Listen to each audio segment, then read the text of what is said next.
What's up, guys? Welcome back to another Geek Show podcast. This is episode... What episode are we on? Like 8, 6?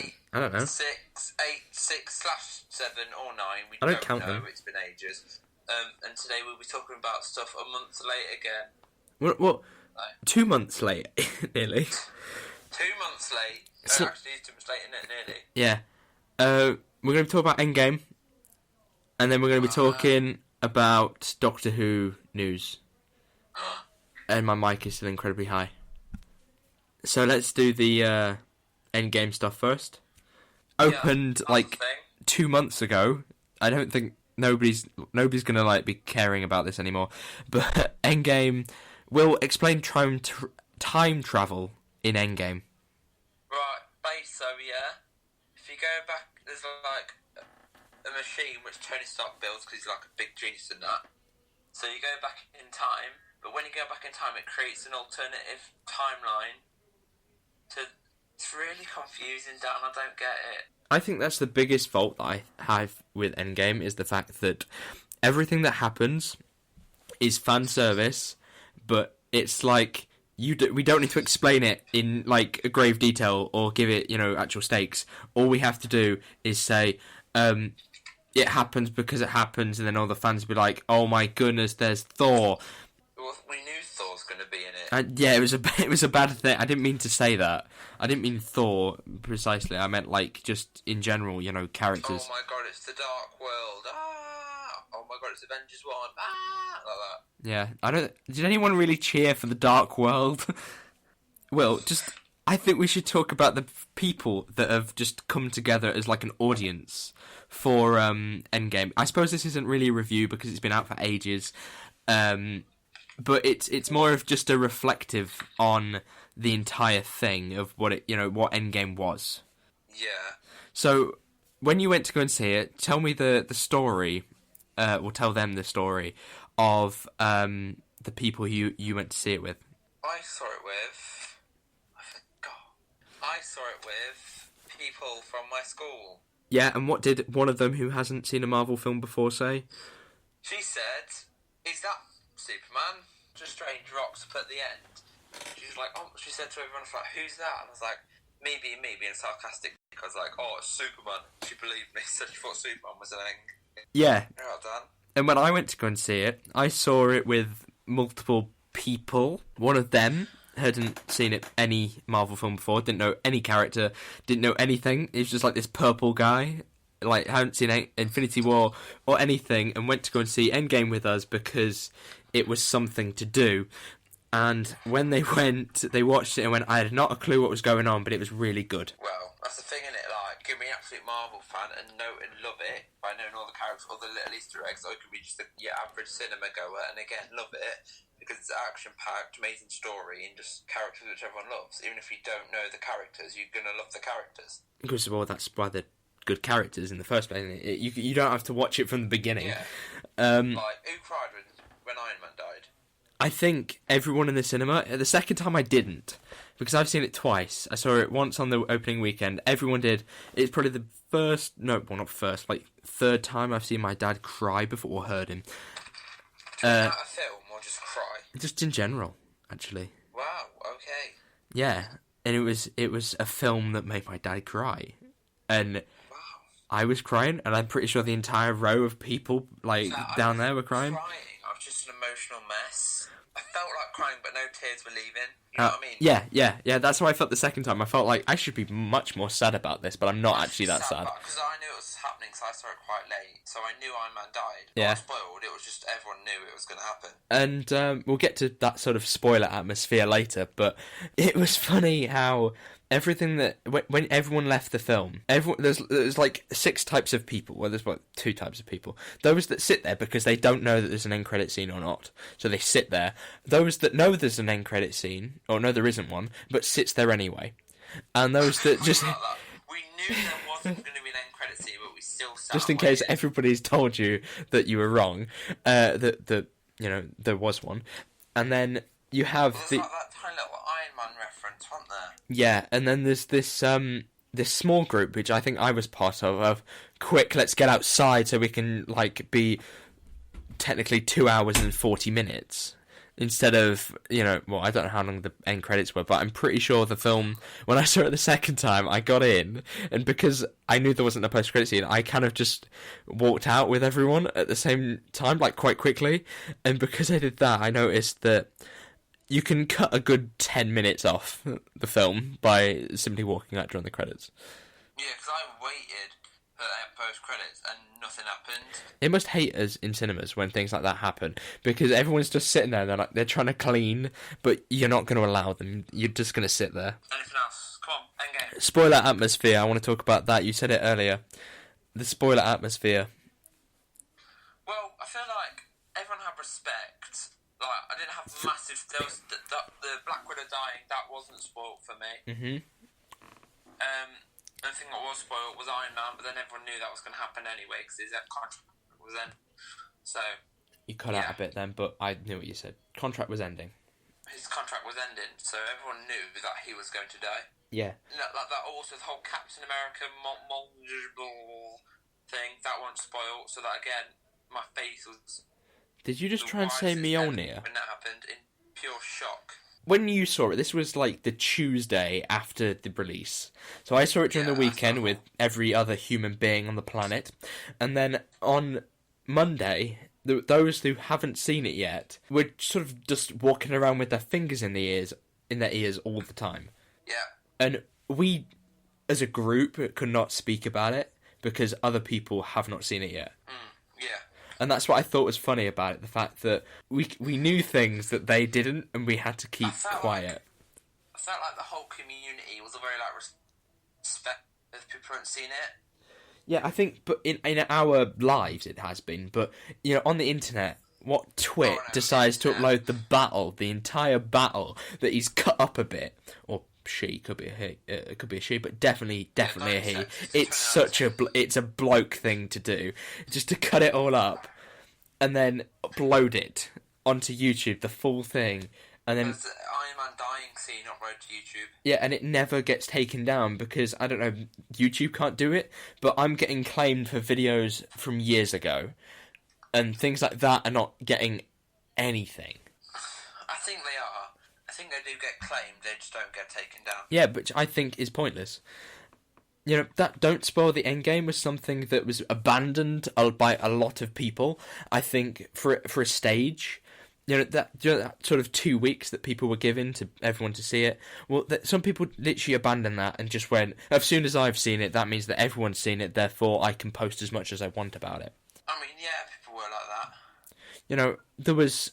I think so. I heard somebody saying that on Facebook. Somebody saw that one of their friends actually wrote the spoilers, that, oh my goodness, I can't believe this happens in Endgame. That kind of stuff. They wrote what happened on Facebook. Oh. Ouch. I would hate that person. Yeah, so would I. That is just agonising.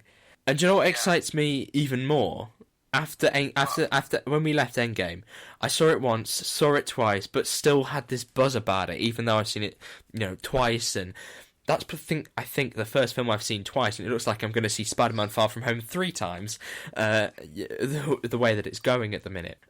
So it's I suppose it's interesting that we see this sort of culture of appreciation for the films and all of the films, not just that one in to cinema, really.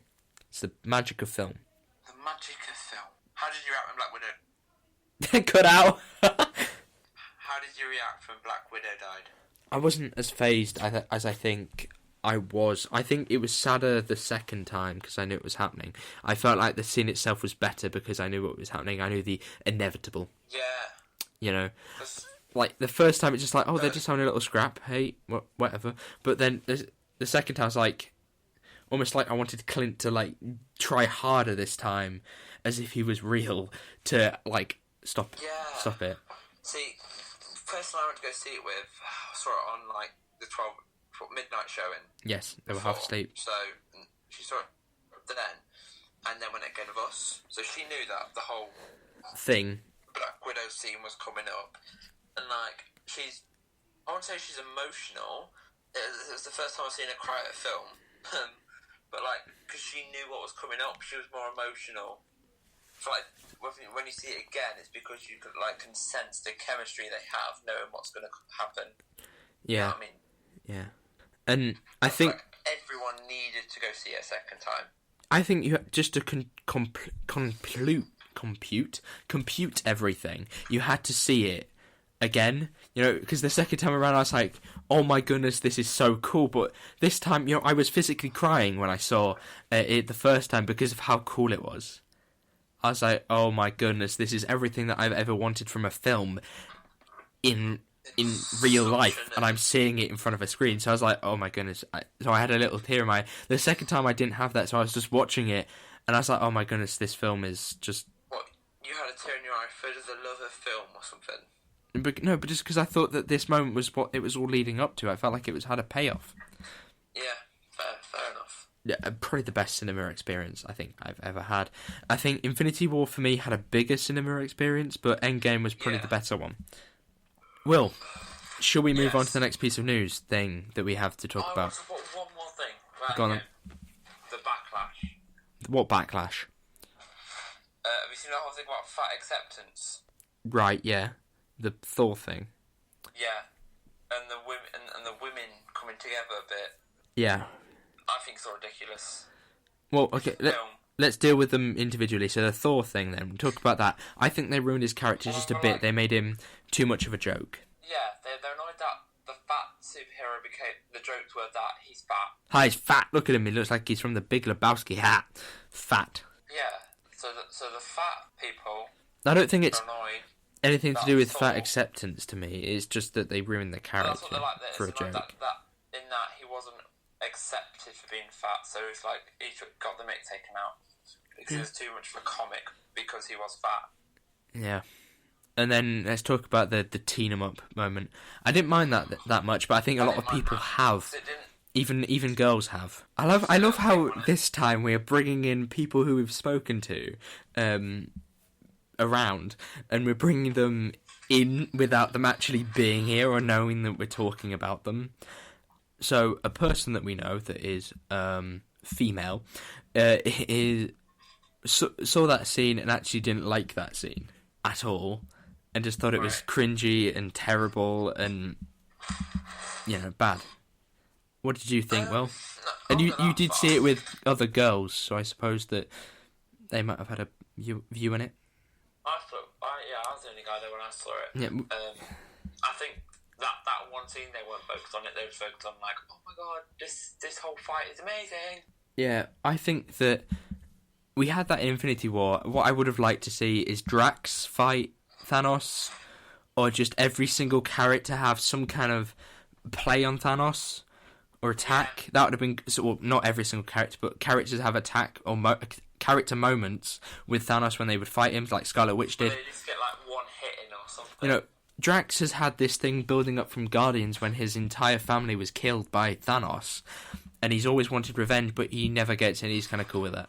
I think if they're playing Guardians 3 right, then they will be like, oh, we didn't do anything about Thanos, oh, you should stop Thanos, and all that shit. Guardians 3. Like, what is his purpose now? What's my purpose now? That'd be cool. I've killed, but the person who... Somebody killed him for me. Someone killed him, I don't have anything to do with it. Or are we thinking Guardians 3, how like, I didn't kill him, I'm the worst, I shouldn't be alive. And it oops himself. Jeez, that's dark. I'm joking, he won't do that, but it was like, I didn't kill him, I'm useless. Did he make 13 tapes and then send it to people that he knew? Have you finished with Endgame now? Yeah, I'm done with Endgame. Okay, so Doctor Who has recently had some new news, and that is that they have made Judoon appear once again. Let's start with that. Do you like it? Do you not like it? Do you like them coming back? I mean, I love that they're bringing back old villains. Yeah, that's cool. Smith and Jones is always a good episode. Yeah, I wouldn't say Judoon is probably the biggest thing that you should bring back, I wouldn't say top of the list, bring back the Judoon. I'd love to see something like the Sontarans or the Cybermen come back. The Weeping Angels done right. right. No more Weeping Angels, because if you put them back in, they will be oversaturated. There is only one episode that is done. What done right, though? Like, they were in Blink. What they've done right. Yes, but that will be difficult to do, so the risk might be better if you don't touch it. So you think if they were ever to do Weeping Angels again, they'd have to get Stephen Moffat? So No. They just need a really good idea about it. Right. Okay. Yeah, and we got distracted a bit. So the Judoon are back. I believe that they were talking about it being episode 12, episode 13, which means that they're probably going to extend the series. And so they add in more episodes. It'll be 10 episodes long now. Yeah. So it'll be a bit longer. And what I find interesting about this is that it's almost like Chris Tubman or the people at the BBC have gone, hang on a second, our series last year was not exactly what it should have been, so let's make it more like Stephen Moffat and David Tennant. Really naughty day. Yes. Let's make it more like his era, than... Because they tried something, but I don't think it did very well, so therefore let's try something else. Mm-hmm. Because at the end of the day, if you're sitting there denying the fact that Doctor Who is not as good as it used to be, then that is just incredibly, what's the word, ignoring it. Biased? No. Incredibly... Well, it is arrogant. It's just incredibly arrogant saying that, oh, my series is really, really good and you guys just don't deal with it or understand it the way I do. That is something completely stupid. And if you want Doctor Who to continue, which I'm sure many people do, like one day, I'm not saying I would, but there are many people who would like to do Doctor Who and continue Doctor Who's legacy when they get older. There's plenty of directors, plenty of writers and people who will wish to do Doctor Who in the future. So, it's about keeping the show alive. Maybe they need some younger and newer blood to continue that. If you could have one writer... I don't mind a female doctor, but I don't know why, but as soon as it turned female, they had to change the show a bit, and that's what I don't like. Anyway, we got distracted. Go first. So, Judoon are back. That's cool. One of them's got a Mohican.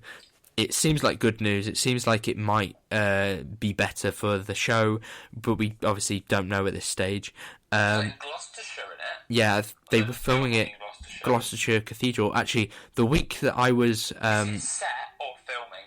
Filming, but I don't know whether they changed that or not. I imagine they filmed on location because it's cheaper. But the week that I was not where we live, I was somewhere else. I moved past Gloucester. Sure. I went past the cathedral where they were filming a few days before. So you missed it by literally a few days? Yeah. I'm quite happy with it. Are you quite happy with it, Will? I'm happy with it. As long as it's not like Series 11, I'll be happy. Alright, cool. Then I think that will wrap up the podcast for this time. We'll probably do Far From Home next time. I don't know how that's going to work, but I want to get maybe some more guests in because I feel like just us two talking is a little bit stupid. Do you feel... Should we get some...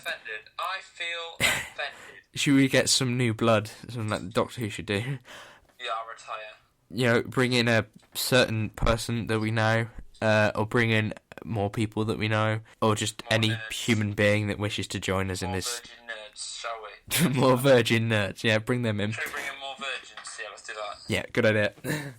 Yeah, good idea. Those that live with their parents in a lonely room, filming a podcast into a mic. In a lonely room.